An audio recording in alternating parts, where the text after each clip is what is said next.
Sarap nito guys. Pansit with oyster or yung talaba. Ayan o.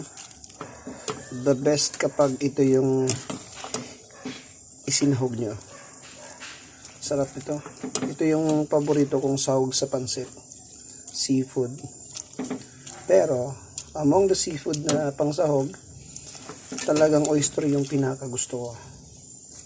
Yan. Sarap niyan. Try nyo guys kung hindi nyo pa nasubukan. Sobrang sarap niyan. Kahit wag nyo nang igisa. Diretsahan na siya. Timplahan nyo lang yung talaba. Lagyan nyo ng toyo, paminta, asukal, konti, lemon.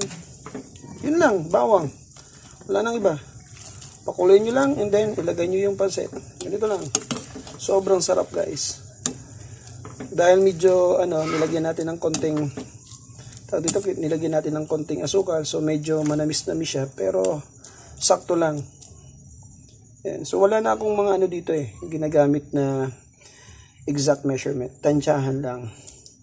So depende na lang sa panglasa nyo kung tama na ba yung lasa or swak na ba sa panglasa nyo. So yun lang. Yan. Sarap niyan guys.